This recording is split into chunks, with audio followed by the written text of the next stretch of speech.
The Black Lives Matter mural in Washington, D.C. is being taken down.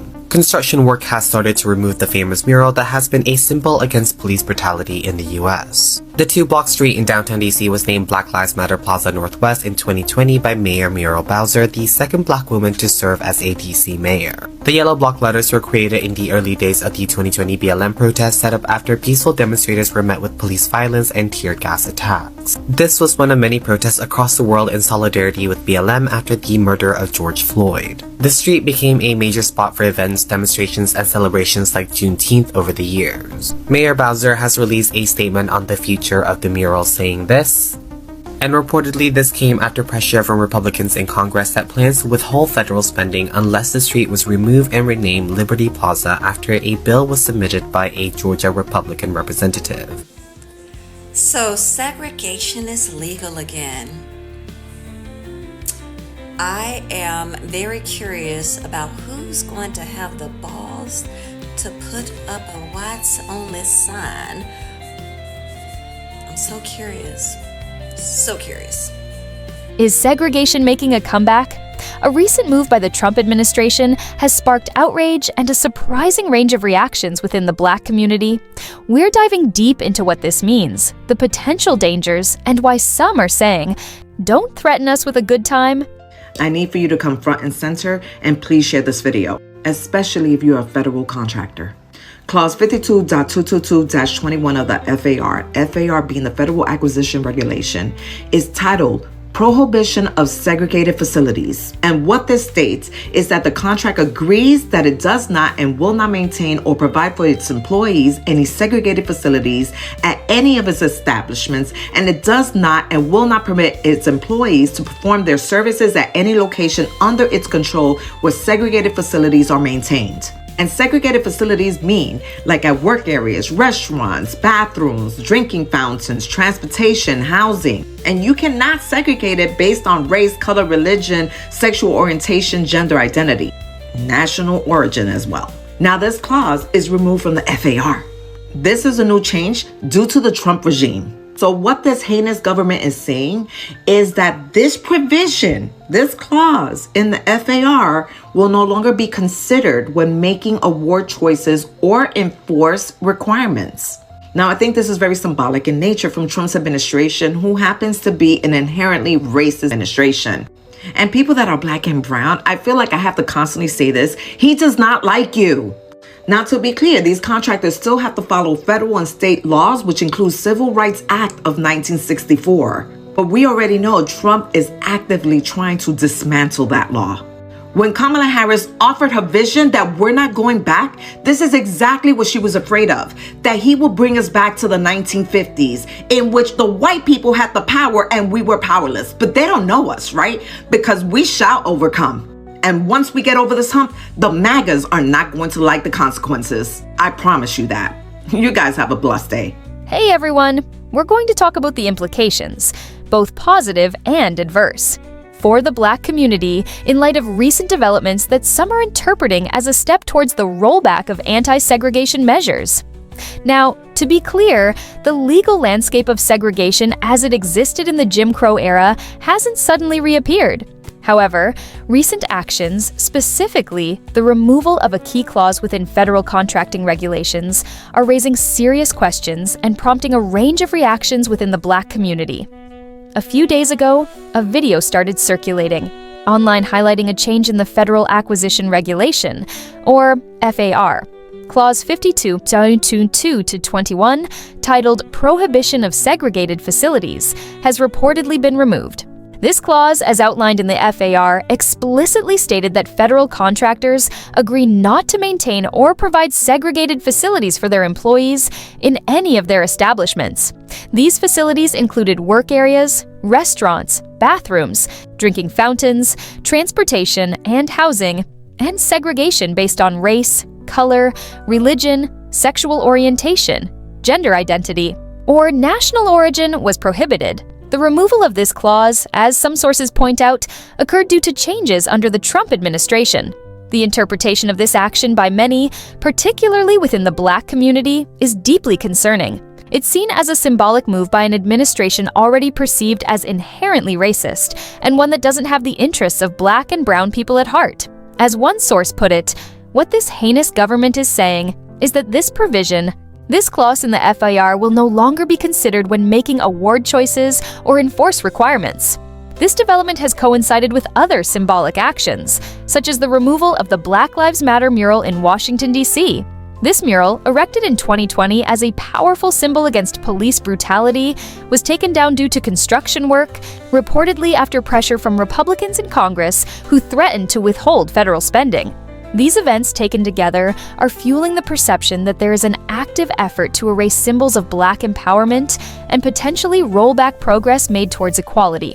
Now, let's delve into the potential adverse implications for the Black community that arise from these perceived steps backward.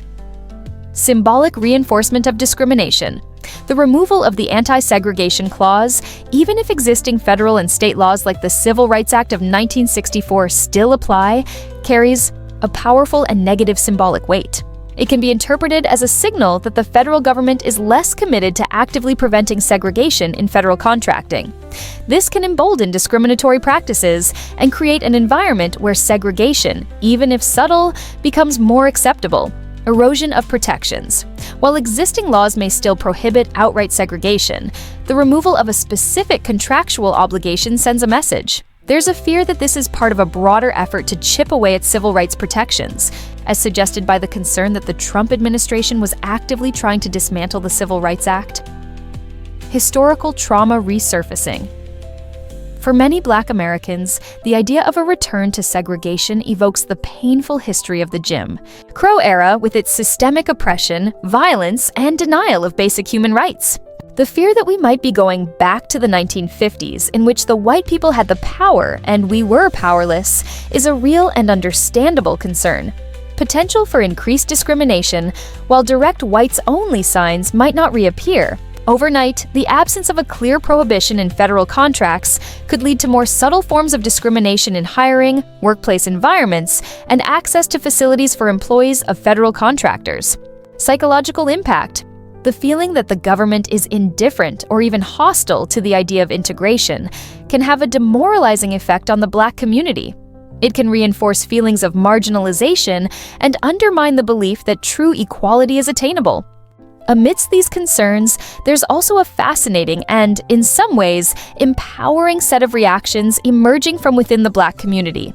Some are viewing these developments not with fear, but with a sense of grim determination and even a touch of ironic acceptance. This leads us to explore the potential, albeit unconventional, positive implications as perceived by some in the Black community, as reflected in the sources: forced self-reliance and community building. Some see this as an opportunity to double down on building and strengthening Black communities and institutions. The sentiment is that if mainstream society is signaling a desire to separate, then the focus should be on creating thriving Black-only spaces and economies. As one source exclaimed, "I would like to see Black neighborhoods. I would like to see Black-only movie theaters, Black-only concert venues, Black-only restaurants.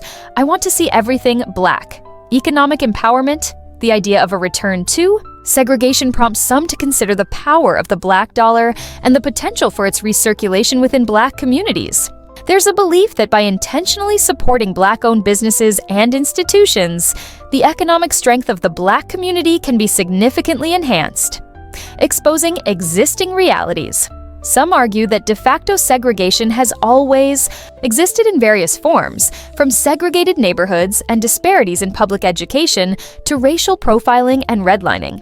The removal of this clause might simply make these existing realities more explicit, potentially galvanizing action to address the root causes of inequality within Black communities. As one person stated, "We've been living in segregation. They just convinced people that it no longer existed." Like, the public school system is getting trash, and who predominantly goes to the public school system? Black and brown children. Rejection of integration on unfair terms. There's a sentiment among some that forced integration into hostile or discriminatory environments is not true progress. If the dominant society signals a lack of genuine desire for equitable integration, some would rather focus on the well-being and advancement of the Black community on its own terms. One perspective shared was, "Little do they know, we don't want to be by them now." Unmoved response and strategic observation.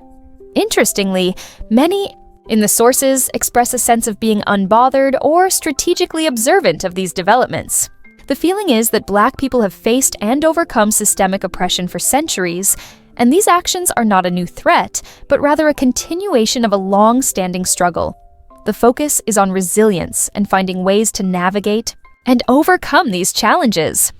As one source put it, "We've been given lemons all our lives, and we've been making lemonade. This is not going to change." Another stated, "Segregation, sir. Don't threaten us with a good time." It's crucial to understand that these positive implications are not necessarily a celebration of segregation, but rather a reflection of the resilience, adaptability, and strategic thinking within the Black community in the face of perceived adversity. It's about finding agency and strength even when confronted with potentially discriminatory actions. However, it's also vital to acknowledge the inherent dangers and the historical context that makes any step towards segregation deeply troubling. The history of separate but equal has proven to be inherently unequal and has inflicted immense harm on Black communities. The fear that these actions could open the door to more overt forms of discrimination and undermine the progress made in the fight for civil rights remains a significant concern for many. Ultimately, the implications of these developments for the Black community are complex and multifaceted. While some are expressing a renewed focus on self-reliance and community building, others are understandably worried about the potential for increased discrimination and the symbolic setback these actions represent. What is clear from the reactions? Within the sources is the unwavering resilience and determination of the Black community to navigate these challenges and continue the fight for equality and justice, regardless of the obstacles they face. I'd love to hear your thoughts on this. What are your reactions to these developments? How do you see them impacting the Black community? Share your perspectives in the comments below. Let's keep this conversation going. Thanks for watching, and I'll see you in the next video.